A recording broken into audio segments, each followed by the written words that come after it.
What's going on, everybody? Welcome back. FantasyTeamAdvisors.com, bringing home the bacon MLB DFS video. It is Tuesday. It is March 13th edition. We are back with another video. If you guys have never been here before, we go through every single game. We look at all the batters, all the pitchers, stacks, splits, everything you need. We use Outlier, which you guys can sign up with our link. If you do that and you get one of their packages, a normal package, we're going to give you a free week of FTA Plus. A premium package from them, we will give you a free month of FTA Plus as well. So we've got that going on, and the link will be down below along with all the other links in the description. But what I wanted to do is make sure you check the chapters out, because we go through a ton of things in these videos. We dig deep in depth, more than probably what you're used to. If you're looking for a handful of things instead of an entire breakdown, we do have everything under MLB.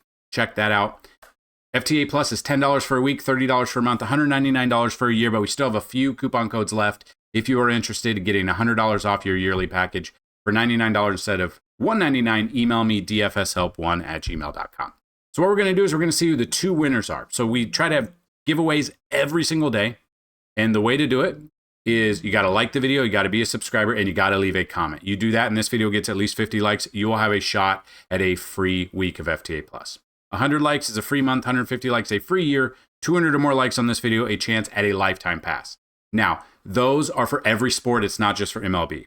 So congratulations to Ingen Shim. First time I've ever seen this name. So I apologize if I murdered it. I probably did. You are the winner because we got a minimum of 50 likes in yesterday's video. Now, you did have the keyword. So the second way to win is there'll be a keyword or key phrase. Type it in there, and you will have a shot at a free week. We're still going to re-roll this, so you still have another shot to get this. But you did win due to being the views winner. So please email me and say you're the 512 views winner, and we will get your account set up. If you have it on the site, if you do not, let me know a username, email, and a password, and we'll get you set up. So the winner of the keyword giveaway now was Popper Soda from yesterday. There you go, Cortez 45. I know you have won in the past, so please email me. Let me know in the description that you are the 512 keyword winner, and then let me know your username on the site, and we'll get you both set up for your free passes. And it's that easy. If you guys come back and check it out, we will be here, and we will try to have giveaways every single day. So what we're going to do is we're going to go through every single game. Then we're going to do, you can look at the chapters, but we're going to do the matchup tool. So I've already done 10,000 simulations. We're going to give you all the 10 out of 10 matchup ratings that we've got. We're going to go over pitches be crazy. We're also going to do our Makin bacon bets. So we do have a 5-game early slate. We've got 4 we can cover. Detroit Tigers, as of the making of this video, still do not know who's going to be the pitcher for them against Boston. So we can't really break that down as much. But once that is all confirmed and everything is set in stone, we will then have it up on the website under all projection simulations, stuff like that. So what we're going to do is we are going to look at the first game. We're going to look at the Brewers at the Guardians first. And I will let you know right now, I'm not always right. I have been wrong in the past, but we are here to help make you a better DFS player.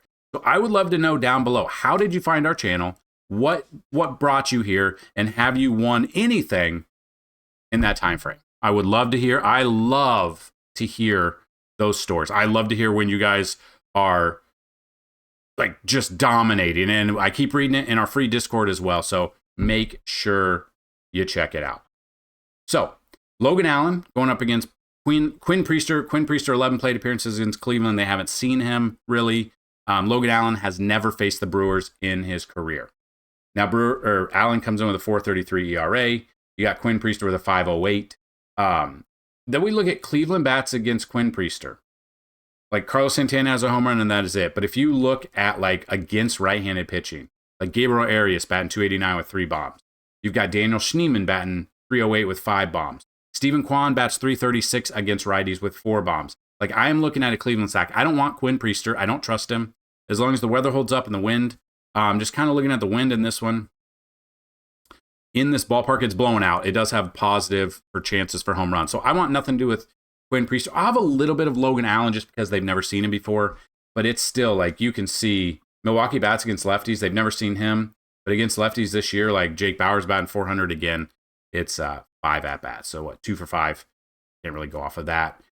Caleb Durbin batting 250. Churio batting 321. Frelick batting 357. Like, some of those have had success. But I think I would have a little bit of a little bit of exposure to Logan Allen, no exposure to Quinn Priester. Would rather stack the Guardians in this one. Next game, we got the Twins at the Orioles, kind of teams you would expect to be doing differently, but how they are. We got Simeon Woods Richardson versus Cade Povich. So we can break those numbers down a little bit. Woods Richardson, 24 plate appearances against Baltimore in his career, 318 batting average, 4.2 K percentage. And then Povich, 37 plate appearances, 189, 13.5 K percentage. So not like a ton of success, not a ton of exposure to them. Both of these offenses can explode at any time. It just depends on if they do. That's the problem. Povich has already faced Minnesota once this year. 7 runs given up, went 6 innings. The strikeouts were low, the walks were up. I wouldn't go with him. So we look at this, and they do usually hit lefties well. Carlos Correa does have a home run against him. Against lefties, like Carlos Correa is batting .364 with a couple of bombs. One was against Povich, so he's always in play for me. Buxton's batting .346 with a couple of bombs against lefties this year. He is definitely in play for me. Usually I love to take Ryan Jeffers, a catcher against lefties. Isn't doing very well this year, but historically he has for us. So he would be one that I would throw in there. Ty France is another one. I don't care if it's 179 batting average. I want a little bit of Ty France. I do want a little bit of Harrison Bader. Maybe a little bit of Royce Lewis, but I will be looking at a Minnesota stack. And then SWR, did he face them this year? He did face him, probably the same game or right around in the same thing. Only went 4.2 innings, had no strikeouts. That's my problem. I don't trust Woods Richardson. Laureano has a home run, but other than that, nobody. But then we look, against righties, you can see all the green on your screen means they hit righties very well. So Rushman, Gunnar Henderson, Jackson Holliday's been heating up lately. Ryan O'Hearn, Kierstad would be cheaper. Ramon Laureano could be cheaper. And Tyler O'Neill, like Cedric Mullins. Like, this feels like one of those where we do a Baltimore 2+ stack. And what I mean by that is there are more than 5 players that I like in this stack. So I'm putting them multiple different ones when I'm building out. That's obviously if you make multiple different lines. So that's what I would look at in that game. Not really focused on the pitching in that whatsoever. So we will move on. So the next game would be Boston at Detroit. Now, Boston, it's Brian Bayo versus whoever. I don't trust him. He's got 43 plate appearances, a 317 batting average against him against this Tigers team. And that's when they weren't that good. Now they're actually hitting very well. On the flip side, Detroit, don't know who the pitcher is going to be yet, but they do have the 4th best matchup if it's a good pitcher, because Boston strikes out 4th most out of any team. So we can't really go off of who we'd go with Boston bats because you don't know who the pitcher is. But the Detroit bats against Brian Bayo, like Gleyber Torres batting .333 against him, 7 for 21 with a couple of doubles. Kerry Carpenter does have a home run, 1 for 2 with a home run against him. Other than that, like, they haven't had a ton of success. But I would still be looking at like a Riley Green, Gleyber Torres, Kerry Carpenter, Spencer Torkelson, maybe even a Javi Baez stack. So I do like a Detroit stack. I don't trust Bayo enough to focus on him. So let's kind of wait to see who the Detroit guy is, but he is in a good matchup against a team, Boston, that strikes out a ton. So we can go down to the White Sox at the Reds. Now, I will let you know, the Reds do strike out the 3rd most of any team right now, but this is at home in Great American Small Park with the weather. It is blowing in, but it's hot and humid, and it has the biggest potential for home runs today. So that always scares me, because if the wind is whipping around in that stadium, the ball can fly out of there at any given time. So the numbers look okay. It scares me here because it's always hard to want to take a pitcher and feel comfortable taking a pitcher in this ballpark. So it's Andrew Abbott versus Jonathan Cannon. Cannon's really never seen them before, but he's got kind of a good matchup here. He does have a 4.09 ERA, so kind of use that. Strikeouts are low, so he's not a huge strikeout guy. Cincinnati does strike out a bit, though, so maybe it cancels out and we have a good game here in his ownership. I could see you putting Jonathan Cannon in a GPP ownership because it's going to be so low owned that you would have success with it if it goes off. Now, it's only if you're making multiple lineups. And then Andrew Abbott, he's got great numbers, 2.25 ERA. It is pitching at home, but this is a very bad White Sox team, so do remember that.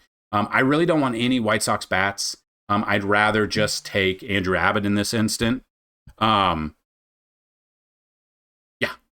I would in this instant, Andrew Abbott for cash or tournaments. Jonathan Cannon for tournaments only. Batting wise, if you were to take the Reds bats against Cannon, no one's really had success. But at home, like Gavin Lux batting .330 against righties this year. You got TJ Friedel. You got Ellie De La Cruz. You got Austin Wynns, Jose Trevino. Like all of these are in play for me. I do not mind a Cincinnati stack. I'll have a little bit of Jonathan Cannon for tournaments, but I'd rather focus on Cincinnati as a stack in this one. So the final game on this early slate for us on a Tuesday, which this is actually a pretty decently sized slate, like early slate for a Tuesday. Usually it's like 1, maybe 2, 3 games. This having 5 is kind of weird. And I don't know why on a Tuesday, but it's just like a random Tuesday. But we do have Sonny Gray versus Jesus Luzardo. Sonny Gray, 163 plate appearances, 238 batting average. Jesus Luzardo, 29 plate appearances, 214. So we look at that, like those numbers are pretty good against each other. These offenses, though, they have had bad games, and then they've really come on strong in some games, which it's hard. It's like I look at it, and both of these pitchers have struggled in the past, but then they've had great numbers lately. Both have had success against the former teams. Luzardo comes in with a 2.11 ERA, 47 innings pitched. You've got Sonny Gray with a 3.50. So they've both been very good. So I will have exposure to both of these. But if you were to take like batters against them because you want to go against the grain, like Cardinals bats against left-handed pitching this year, like Nolan Arenado's batting 371. Barrero is batting 250. I don't know if he starts. Pages is batting 280. You got Ivan Herrera batting 286. And then you got like Wilson Contreras and Brendan Donovan both have home runs there. Brendan Donovan's batting 293. Those are the bats that I would focus on. Maybe a little bit of Lars Nootbaar as well. If we go Philly against Sonny Gray, like no one's hit a home run against it. Against right-handed pitching, like Real Muto batting 305. Stott batting 278. Wilson batting 333, 1 for 3, but that one is a home run. Okay, you've got that. And then you've got like an Edmundo Sosa batting 318. So like these are some plays I'd look at. Obviously, Bryce Harper, Kyle Schwarber, all the big names make sense. But Sonny Gray could have a good game here. And it just kind of comes down to weather. If the weather's good in this one. The ball is flying out, though, to left center. It is a bump up in home run. So that does scare me a little bit here. I will have exposure, but that scares me a little bit. So tournament-wise, I think both pitchers are tournament picks. Outside of that, it depends on what the weather's going to turn into. We kind of got to wait to see for that. But those are kind of the bats that I would look at in this game. So there you have it. That is the early slate done. Now we have our main slate. So we do have weather concern here. The Mets so Citi Field, Atlanta, Chicago Chicago Cubs. And then we should be good. Now, obviously anything can happen. It can change. But now we are going to discuss Tampa Bay at Toronto. So it has not been 100% confirmed that Shane Baz is the Tampa Bay pitcher, but we're going to go with that because he did last time he pitched was last Wednesday. So it should be his turn in the rotation. Now, depending on when you watch this video, it may have changed. They may push him back. It might be somebody else. We will always have that updated on the website during the day. So we'll always have it updated for projections and simulations, stuff like that. So we're going to go on the instant that it is him. And he has a 4.93 ERA going up against Jose Barrios and Toronto on the road. We look at this. He's coming off back-to-back negative games. He had a good game against San Diego, a negative game against the Yankees. He's just given up a ton of runs lately, has not looked himself. Toronto's offense is good when they are on. Then Jose Barrios comes in, and he's very hit or miss as well. But we look at this, and he is looking at 20.9 against the Angels, 22.2 against Boston, 15.8. So he's done well his last handful of starts. Has not faced Tampa Bay. Tampa Bay is a very bad offense. If I were to take one, I would be looking at Jose Barrios and Toronto as my stack for bats. I really want nothing to do with Tampa Bay. Now, this could come back and hit me, and I could be absolutely wrong, but I am off of him. He has struggled in the past. In his career, though, he's been pretty good against them, and I just don't trust their offense. Toronto offense, like no one's faced Shane much, but against right-handed pitching this year, like Nate Lukes has 2 bombs. You got George Springer batting 303, Varsho batting 250 with 3 bombs, Bichette batting 297 with 2 bombs. Like they have hit very well. Vladdy batting 274 with 2 bombs as well. So probably off of Baz or Boz on Toronto, on Jose Barrios and the Toronto Blue Jays offense. Next game, Pittsburgh Pirates at the New York Mets. So we're looking at this. So it's Kodai Senga versus Mitch Keller. I absolutely love Senga here. Picture of the video in the article. Like, I'm good with him. I like Max Fried just as well. But you do save, I think, 1,000 with Senga. He comes in with a sub 120 ERA, which is nuts. Kind of had a little bit, like he had a great game against Arizona. He hit value there. Didn't hit value for 2 games and then hit value at the other one. So basically what we're looking for value-wise on DraftKings, 2 to 2.5 times value. What I mean by that is you take their salary, the pitcher's salary, multiply it by 2, multiply by 2.5, up towards so on and so forth to kind of get a floor target. So basically we need like 20, a good round one would be about 20 to 25 fantasy points out of your pitcher. So I do love Senga here against Pittsburgh. 13 plate appearance, hasn't given up a hit, 30.8K percentage, so very low. But Pirates are bad. I do not trust them. It's a pitcher's ballpark as well. Then you got Mitch Keller going up against this team. He has not faced the Mets this year. In his career, 85 plate appearances. He's actually done well. But he's a 4.40 ERA coming into this game. That scares me. If I'm breaking this game down of how I want to look at it, I would look at Senga, and then I would look at the Mets bats, even at home. Depending on what the weather does in this game, there is some weather concern. The wind is blowing in as well. So if somehow the rain misses and it is just like we've got wind and we're good to go, that's what I would look at. So more focus on Senga, but if I were to stack a team, it would be the Mets.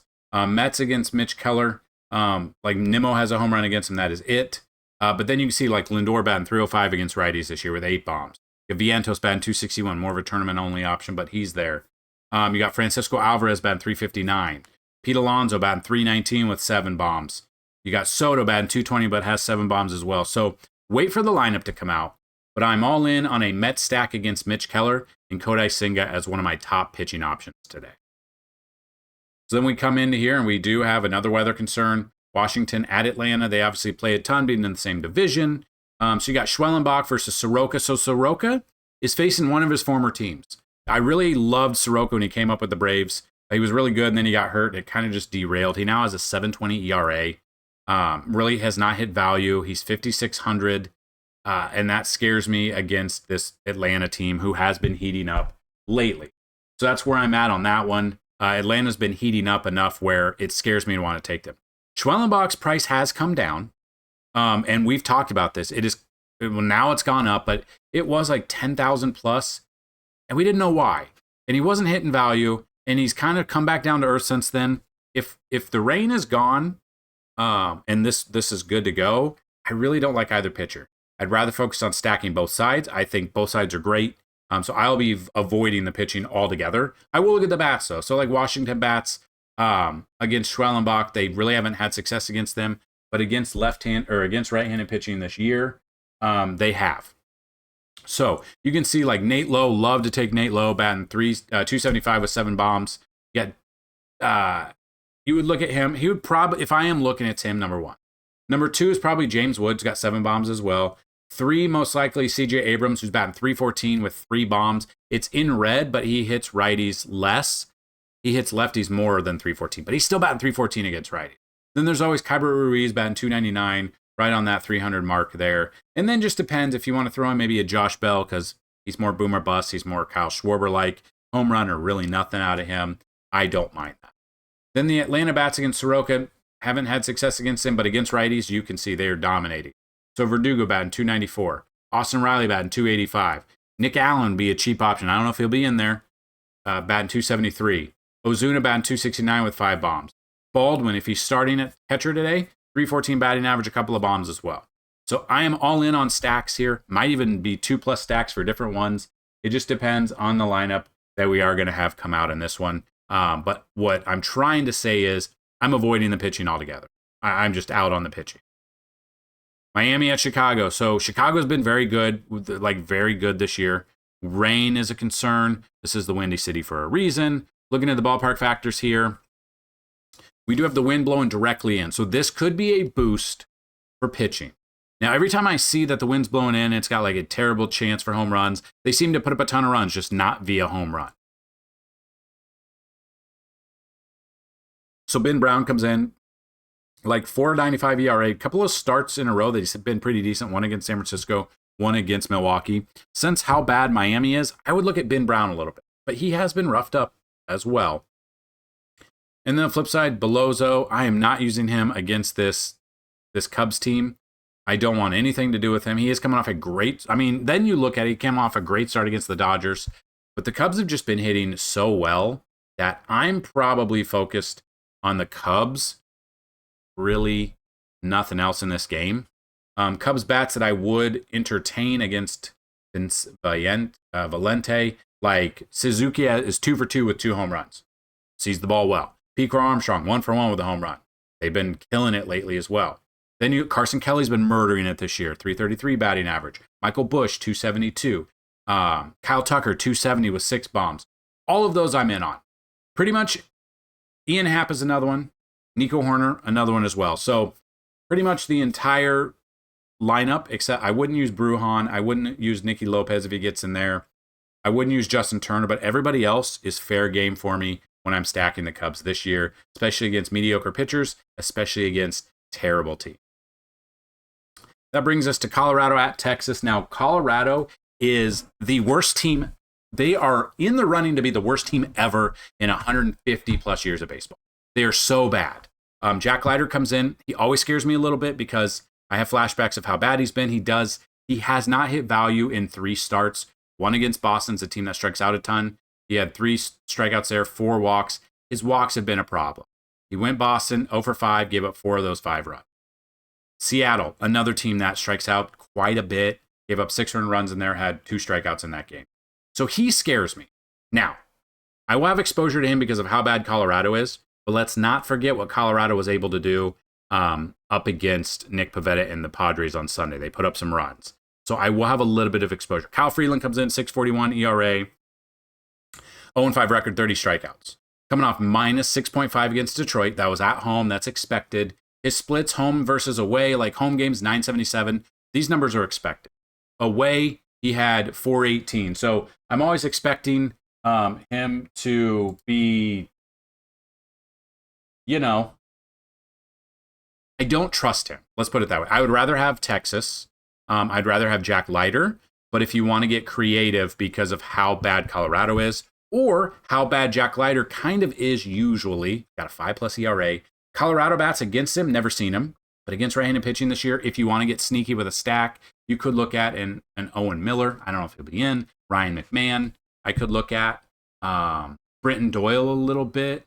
Like these are ones I'm looking at. Jacob Stallings, Hunter Goodman. I don't mind these guys. But again, remember, Colorado they're historically bad. And then Texas bats against Freeland. They all are hitting very well against him. I'm stacking everyone against him. Against left-handed pitching, they really haven't done a ton this year, but I'm still looking at Adolis Garcia. I would still look at Josh Smith, Josh Young, Jonah Heim, depending on the lineup that comes out, because I believe Seager is going to be out for a while. Wyatt Langford is another one, whether or not he hits home runs, whether or not he goes ahead and it just depends. Like I'm all in on stacking. I think Seager's probably going to be out for a while if it's not already been put on the IL. What depends on when the news comes out. So 100% I'm stacking Texas. A little bit of exposure to Jack Leiter, but I will kind of have a little bit of exposure to Colorado because of I don't trust Leiter enough. All right, so the next game we're going to talk about Kansas City Royals at the Houston Astros. We have just a little bit, but we've got Chris Bubich, who's been, I don't understand how, but he's been amazing this year. And then you got Framber Valdez. So Bubich in his career against Houston, without the trash cans, I guess, I don't know, 50 plate appearances, 209 batting average, 18 K percentage. And then Framber Valdez, 128 plate appearances, 165. He's been very good. And so, well, actually, you know what? I want to see when Bubic made his debut, because I wonder if it was after the trash cans or not. It was. Okay, it was 2020. So yeah, he hasn't been up here that long. So this is post trash can, you would assume, post buzzer, whatever you want to talk about.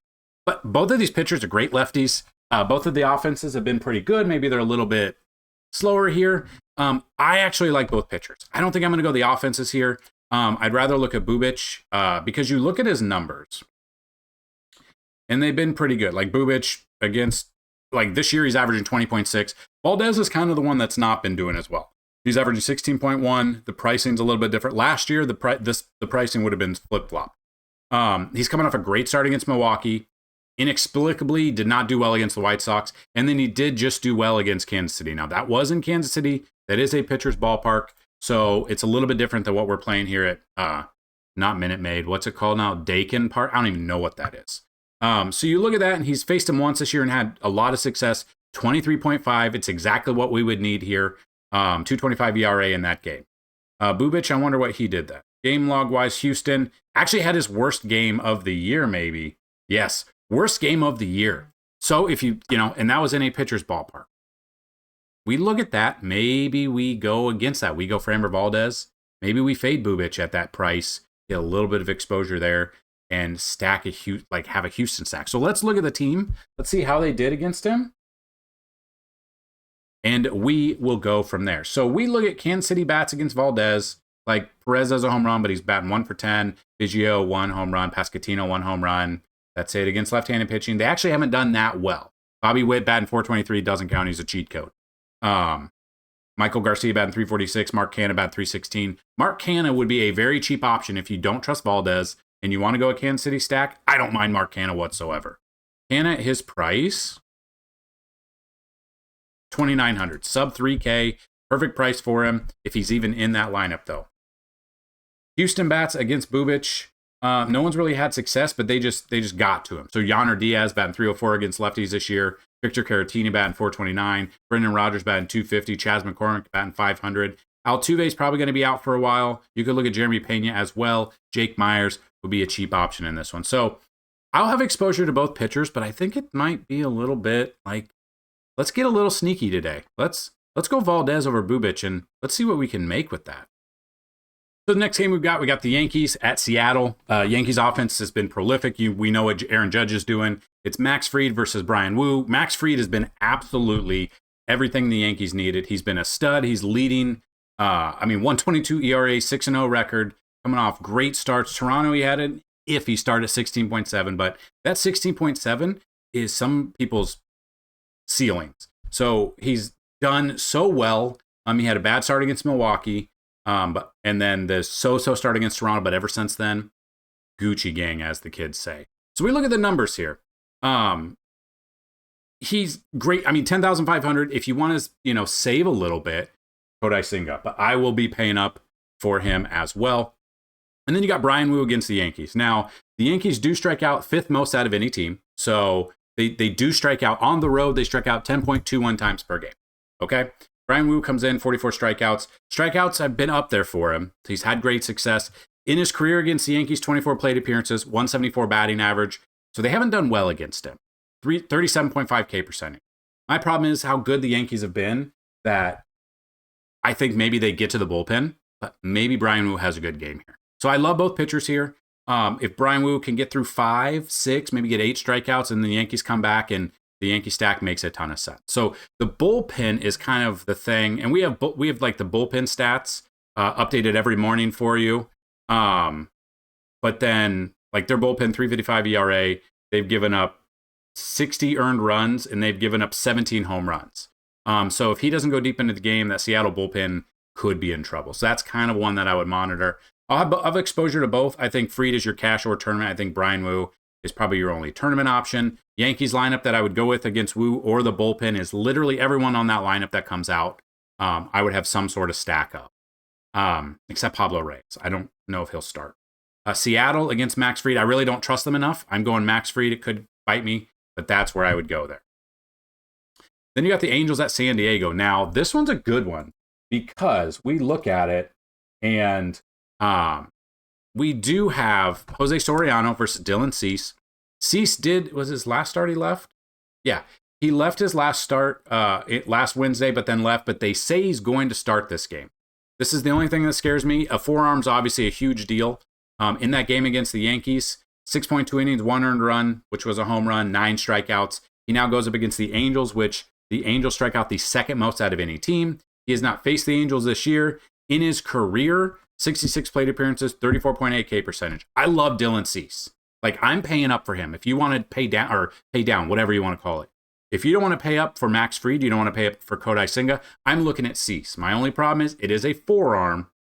It could pop up. That could take him out of the game early, but he's got a great matchup. That's what I would look at. And then I would just look at a San Diego stack against Soriano. So in this ballpark, it is a pitcher's ballpark. I would still look at Tatis, Luis Ariz. I would look at Manny Machado. Jake Cronenworth is back now. You got Gavin Sheets if he's in there. I like a San Diego stack. I'm probably looking at a San Diego stack, like 2+ different San Diego stacks. So again, we've talked about that in the past. That's where I would go in this game. I don't trust Jose Soriano. I just not going to have any exposure to it. Then we got Arizona at San Francisco. We got Brandon Pfaadt versus Robbie Ray. I love this matchup here because Robbie Ray, 43 plate appearances against Arizona, 250 batting average, 30.2 K percentage. Brandon Pfaadt, 29 plate appearances, 321 batting average, 24.1 K percentage. It's a massive ballpark. Doesn't matter if the wind is blowing out 70 miles an hour. It is a huge ballpark. I give that advantage to Robbie Ray, who's had success in the past. Sub-3 ERA, has not faced Arizona this year. I'm looking at Robbie Ray.